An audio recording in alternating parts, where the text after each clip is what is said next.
votre chaîne Ngekokh TV. Ngekokh TV, c'est une chaîne télémédia bilen gëna djégé. Pour vos reportages, des émissions, couverture médiatique, vos publicités, Ngekokh TV indil na len lu bess. Avec une équipe pétrie de talents médiatiques. Ngekokh TV, un autre élan de la médiation sénégalaise. Partagez et abonnez sur votre chaîne Ngekokh TV.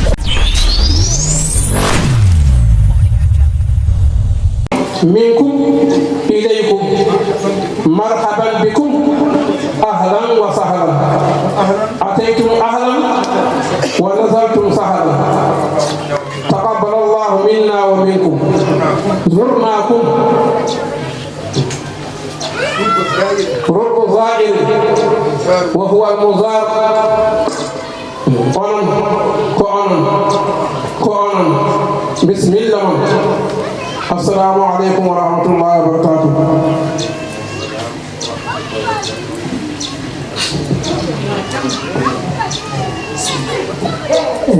caggal yettude Allah e julde nulaɗo Allah sallllahu alayhi wa sallam nden min mbiya dental ngal fof assalamu aleykum wa rahmatullahi taala wa barakatuh. في هذه البقعة المباركة المطهرة المشرفة وهي بقعة القرآن والشريعة والسنة. أياميروري موضع حضر موضع غالي تيرنو جامبي المود مكو باقي كو تيرنو سعد ko ceerno jamdi bismima tilmi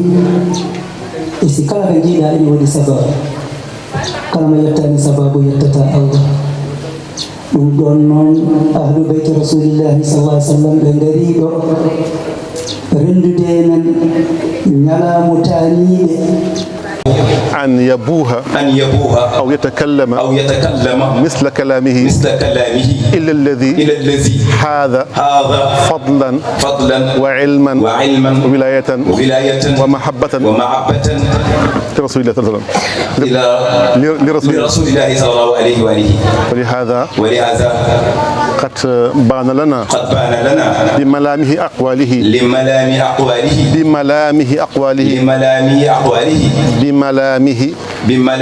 أقواله أن يرى أنه مربي حقيقي. فإذا رأينا كانوا سادة مع أدبه وعلمه وتواضعه ومحبته لرسول الله صلى الله عليه وسلم قد علمنا حقيقة أنه قد ورث تلك المحبة من هذا الشيخ الكريم. جزاك الله خيرا. كنا جارم في ساي كانوا سادة إني مكو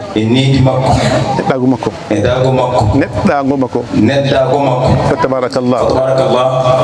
نيدمو نفتي هاودما وي هانغاندا وندي باودو نيدي او جادو الله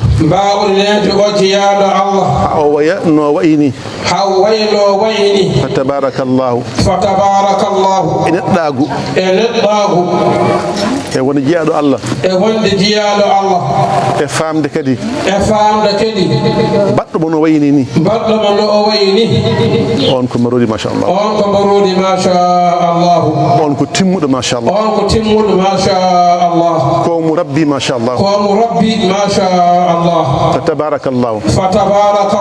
لا فض فوك يا الله عينو يا الله رين فتبارك الله شيخ محمد الأمين ko neɗɗa ko ngesa ba gawɗa ba ndemɗa ba ha fotini fa tabarakallahu ine wawi wurnude aduna fofof فتبارك الله ربيت فأحسنت تربية ورقيت ووصلت وأوصلت حتى وصل إلى الغاية فالغاية هي التقوى ما هو التقوى أن يراك الله من حيث أمرك به وأن لا يراك الله إلى حيث نهاك عنه وأن لا يتفقد الله لا يتفقد الله بك عن تلك عن مثل هذه الحضارات كل الله مجرد كتمل tawtere ka ɗum nokku mo ganduɗa o moƴƴere Allah ene ɗon Allah yamirima ya tawtere ɗon Allah wasma yiide e nokku mo ganduɗa o ina hatma yaade toon Allah wasma teskade wonde arani Allah wasma teskade wonde arani hadrul baɗini o hadruje baɗini baɗe e nokku teskeɗa wonde arani toon fa tabarakallahu mo Allah walli ha wayni balluɗomo ha wayi noon yo aliftu moƴƴere yo Allah yoɓɗo moƴƴere amin tabarakallahu wawata mawninde sharif so wona mo Allah walli mo Allah walli ka haala noon wona haala ammin عن سيد البشر إن صحت الرواية أنه قال يا علي لا يحبك أنت وأولادك إلا الولي الصالح المؤمن التقي ولا يبغضك أنت وأولادك إلا المنافق والعياذ بالله يا علي آني بسكو ماذا إذا تاون مك سواء تمودو جودو جم قال الله أي تامون مك سواء المنافق wadde noon wawata yidde ahlul beyti illa alwaliyu illa as-salihu fatabarakallah wadde noon ɗum fof ko fodde mon tan e ahli beyti rasulillahi sallallahu alayhi wa sallam e gilli mon tan سيد البشر سيدنا محمد صلى الله عليه وسلم جزاكم الله خيرا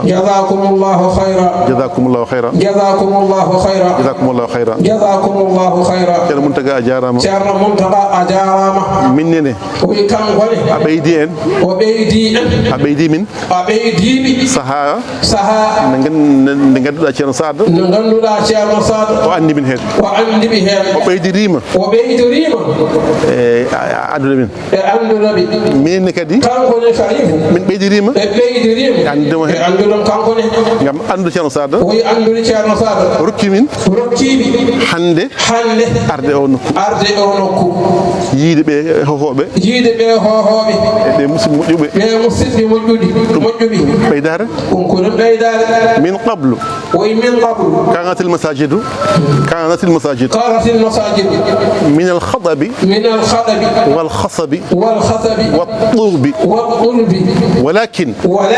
المصلون في تلك المساجد قلوبهم من الذهب والجوهر والآن فالمساجد كأن المساجد كاد أن يكون من الجوهر والذهب ولكن قلوب المصلين في المساجد الآن كالحجر ndende ayatno jama taw ko hudo tan wala ko barak wala ko nokku bakkere juulo be derbe perde mumen ko jama wonno ko jawhar wonno kange wonno fulbe Allah yitbe Allah illa dum en la dum fulbe Allah en la dum hande non kala jama kaada debi wonde zahab kala jama mo jida hande kala jama mo jida hande ene fewna ene yodi wayno jama wayno jawhar wayno kangini ese perde julbe der julobe der ene wayno kayda kaaji والعياذ بالله mo ganduda hande non hono mon ceerno Mouhamadou Lamine ene neha e ceerno Siraji Kamisi ene tafa berde julbe ha wonta kal ihni al-mansuf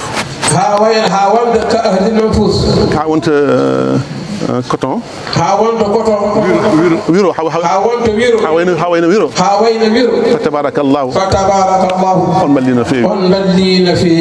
sharif sallam feewi o sharif asalmin am feewi sharif ibrahim ko mirado mojo ko ko gando kadi fatabarakallahu jom ijaza kadi hafiz alquran fatabarakallahu idan mi hala kan hewa السلام عليك لازم عليك أن ترد أحسن التحية وفق قوله تعالى وإذا حييتم بتحية فحيوا بأحسن منها أو ردوها لهذا أبلغ إليك وإلى حضراتكم وإلى كل من يستحق تحياتي وتحميداتي وشكرياتي إليكم رغم علمت أن كل من بحولكم أو في حضرتكم يستحق تحياتي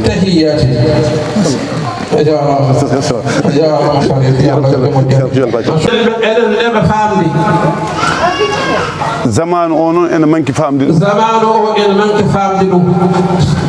رول شريف اندر تاغوري الله دي oncude tagore Allah dum woni rol mabbe wona arda tan wi hokke kam haday waday posum ya halawol dum wona gonga sharifabe ko tanirabe rasul be darato ko dande rasul be jamirat sabu kambe abe jogi hurum mo ganduda so be jamiri wade so be kadi woppete sabu ijam mabbe goddo fof no wawi haalde neddo wi ha heddo sharif tawi ko gandudo sharif gandudo ko woni sharifa gandudo rasul gandudo darde rasul e hol nafoore rasul nafoore rasul gasane men o de besngu rasul ne wonde men tena sallallahu alaihi wasallam o wi o wi medemi yaha yaha oyi mbeɗa mi yaha kono mi ɗaldi mon geɗɗi kono mi ɗaldi on geɗe ɗiɗi tinnoɗe toppirɗon tinnoɗe toppuɗeɗene kadi mi ɗaldi on deftere oyi mi ɗaldi on deftere Allah de mi ɗaldi on ahlu bayti mo ɗaldi on ahlu bayti wadde ahlu bayti rasulillah wadde ahlu bayti rasulillah kañumen goni qur'ana kañumen goni qur'ana kamɓe poti fewnude yimɓe kamɓe poti fewnude yimɓe kala ɗo ɓe jooɗi kala ɗo ɓe jooɗi yoɓe jamir yoɓe jewtu yoɓe kaal yoɓe kulɓin so wona ɗum tagore nde murta hay koɓe dartanno ko Muhammadu ya Muhammad kun ɗabibi ɓe ngari gonɗinde ko haaleteno ko nelaɗo wiyeteno ko ɗum mbiyata ɗon ya Muhammad ya habibi ya Muhammad kun ɗabibi Muhammadu won giɗam a yidde nelaɗo yidma ɓuri ɗum sallallahu alaihi wasallam yidde Allah Allah yidma ɓuri ɗum woni ko haalno nane ko ɗo Allah yiɗi ɗo e ko Allah yamiri ko sa darima ɗon Allah yidma ko nelaɗo yiɗi ko e ko yamiri ko sa darima ɗon nelaɗo yidma kono a daraki ɗon mbiya an aɗa yiɗi nelaɗo holno gasirta yo Allah junno balɗe ma yo Allah ɓoynu on ɗo ɓoyon naftude julɓe ɓe onon kaani wawde arab onon kaani wawde arab e haalde arab e gollirde arab sabu ko ɗemgal nelaɗo Allah sallallahu alaihi wasallam ko onon jeeyi jange arabo mbawon arabo son garti kalnon min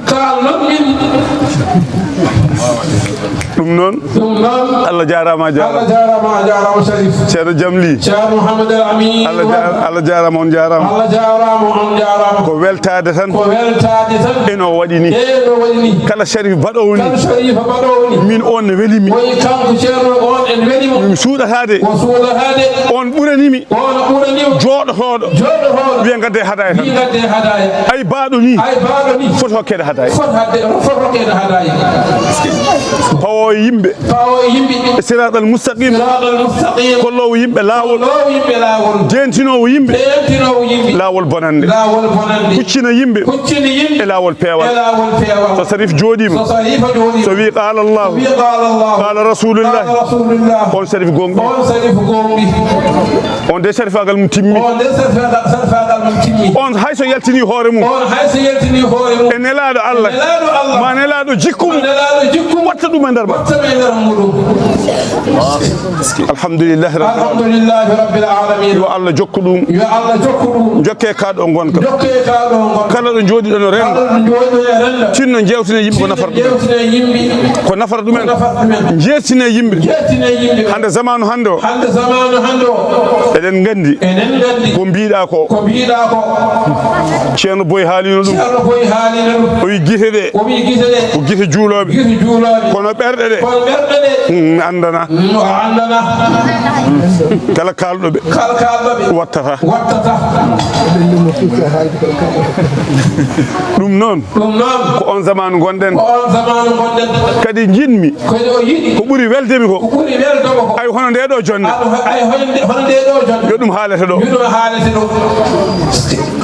habde e gardigu ɗum ko almuɓe mbaɗata ɗum jahili e almudo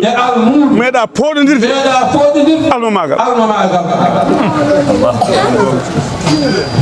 ko anduɓe tan poɗodirta ko anduɓe tan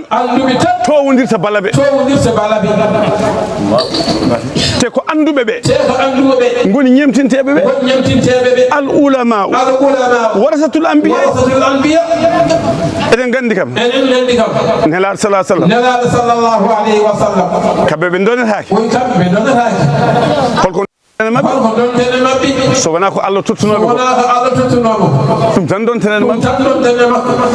donen e makko jikku makko oɗo sharif noon omo jogui jikku rasul sallallahu alaihi wa sallam ko ardi fof omo yankini rewi hen ko gando rewi hen ko bo aɗan ko fiyete bo neɗɗo joɗɗo jonta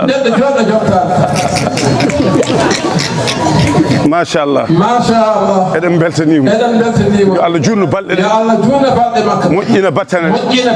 hokkamo sembe hokkuma doole hokkuma qabul kala ɗo kalɗa nane jaɓe golle assalamu aleykum wa rahmatullahi wa barakatuhu alluwa ngal refte ko hettade alluwa ngal refte golle ɗe ko wadde khatmul qur'ani timminere ɗum golle ɗe alhamdulillahi rabbil alamin noon ceerni alhamdulillahi rabbil alamin noon ko bani hasim en gardi jonde nde ko bani hasim en gardi jonde nde e yamirore sayyidina muhammad sallallahu alaihi wasallam e yamirore sayyidina muhammad sallallahu alaihi wasallam qala rasulullahi sallallahu alaihi wasallam qala rasulullahi sallallahu alaihi wasallam qala rasulullahi sallallahu alaihi wasallam qaddimu quraishan wala taqdamu gardine quraisiyankoɓe woto gardoɗeɓe en gardiniɓe cargol alluwal ngal e yamirore mabɓe teddinirama seeremɓe wuro ngo joom duɗe en wuro ngo joom duɗe en almemeɓe wuro ngo alay sago noon ko goto tan sarata seɗen gandi julde tiiɗi eɗen gandi julde tiiɗi wattake almemeɓe ɗiɗo goto tan wona ɗum ko teddungal wuro ngo ko teddungal seeremɓe wuro ngo so satama gasi heɓaten ko reftade banggue deftingol ngol hoɓɓe arɓe ɓe e to ɓe ummori fof min masariqil ardi wa magharibiha janubiha wa shimaliha deftingol ngol ardina ko sharif watti e juuɗe sharif ibrahima o reften suko kala koɗo noon yo andu kañum reftini hada imamuna minen koye hoɓɓe ɓe min jeeya oɗo woni almami men oɗo woni almami makko seydina mouhamadou woni almami makko en jogui almeɓe ɗe ay seydina alhasan seydi ali ibn abi talib o wi ko rawal hasanu an abil hasan an jaddil hasan anna ahsana al hasan al khuluqul hasan woni sharif o ko kalɗa yantinare ko wotti ngati jikku moƴƴo simahum fi wujuhihim hadis o ko alasan haali o ƴetti ɗum koye bamako seydina ali ɗum woni abil hasan o on ƴetti ɗum koye tanum alhasan o woni seydina mouhammad nelaɗo wi ɓuuri moƴƴude e ko moƴƴi fof ko jikku moƴƴo woni ɗum ɗo so timmi noon hankkadi du'a o en dartoto ɗon sharif andi no waɗata no waɗi fof ko noon inchallahu taala ɗum ahlu campement onon jogui cargol mo jamirɗon fof ko on e yamirode sharif e gardugol mum e teddugal kadi l'islam inchallahu taala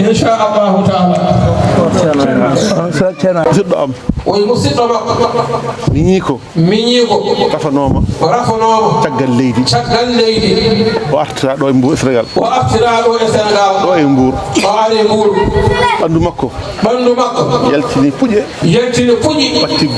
uube uubi yen jaafa halaka oyi jaafoɗone haalanade ha ñawi watti wadde gilɗi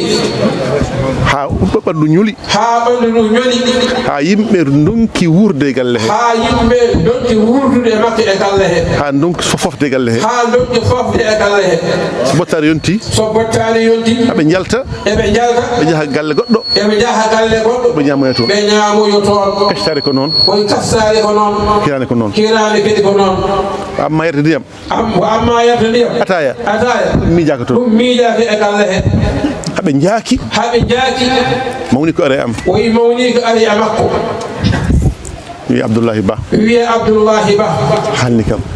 haalnima haala ka o wimi o wi on taane wonno nabiyu rahma o wi taane wonno nabiyu rahma te miñamo o tampino feewi min mbaɗima tawassulu elaɗo ñaganoma Allah ñaganoma Allah beele on fofto yimɓe pofto ono wimi toon nde jimmomi no yiima de min mi ronki fofde kanko ñami ha ɓeddu o yaha o duwo haqqille makke miiji so tawi mi du'ima min yiyete o yi kanko yiite Allah yiyetake te yiide Allah woni nafoore yiidemi min yiidoma kanko ko hay hunde ɗum ko hay hunde mi melawmo dañi ɓiɗɗo o yi mataw jogii ɓiɗɗo mi gotel ko dewel duuɓi makko yaade duuɓi nayyi won tati pawɗi omo wawi haalde mimi eeyi o wi ɓe mbi eeyi mbimi o wiimi nawemo to ceerno wat omo wuuri o suwa mayde ɗo e Darou Salam aɗa foti andudemo mbaɗa nana inde makko sa namdi ko mimi tan ma dañ shahada e ko kalmi ko haali ko nawe to ceerno wat mbiyon mo Chérif wi omo andirimi Chérif Misbahuddin ko inɗam jeeya koye inɗam jeeya mbiyemo yo nanu suko Qur'ana o windanamo joni nde suko yetti o windinimo bismillahi rrahmani rrahim o suko haalti ha woni laabi tati o accitima hakkunde galle o e daara o o e patalamu tan ma won ɗo o e patalampo joyɗo ɗon woɗɗani troisiéme o suko artata haɗa woni yettade galle o haɗnoɓe yettade galle o bam makko sanki fofti mbimiɓe o wiiɓe omo yananono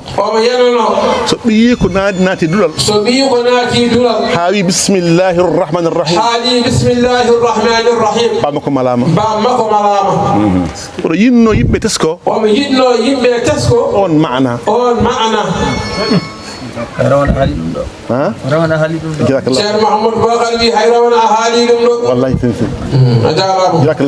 jazakallahu khayra ɗum noon fa tabarakallahu yo Allah ayinu yo Allah reen ay lahal so jiimama tan tarama wonko woni nder ma lahal ngal jijira o wona lahal ngal ɓeral goral jimirade safal mbi ko safalɓe safalɓe mbi to Mauritanie o wi jungo so mettama tan wonko takki hen wonko moddi hen fa tabarakallahu wadde noon no Chérif haaldiri ni Ibrahima haaldiri ceerno Sada kadi adiɗo kara mawɗo kadi ceerno Mouhamadoul Amin wonde mashhur bi ceerno machallah ceerno Jammi ka jamɓolo fa tabarakallahu ni kay woni diine men ni woni enɗam men ni woni aada icce seren men woni aada serende men mbaɗa yimɓe jiya ɗo haydara wonani ɗo haydara wonani ɗo haydara wonani ɗo haydara wonani ɗo haydara wona ɗo haydara wona mbaɗa feere ha hunde wona ɗon nden hunde ko ɓurde timmude e kala hunde o doctora hande ɓuri timmude e dendagal doctorat ji liman wa'a wonde paamomo noon wonande paamomo walla danowo Cheikh jarama no feewi ahsanta ceerno Cheikh Abdoul Aziz yo Allah wurnuma yo Allah mawnine yo Allah barkine ha mbawa annene janggo wadde ko wayni wi amin yo Allah waɗ ɗum Votre chaîne Ngekokh TV. Ngekokh TV, c'est une chaîne télémédia bilen gëna djégé. Pour vos reportages, des émissions, couverture médiatique, vos publicités, Ngekokh TV indil na len lu bess. Avec une équipe pétrie de talents médiatiques. Ngekokh TV, un autre élan de la médiation sénégalaise. Partagez et abonnez sur votre chaîne Ngekokh TV.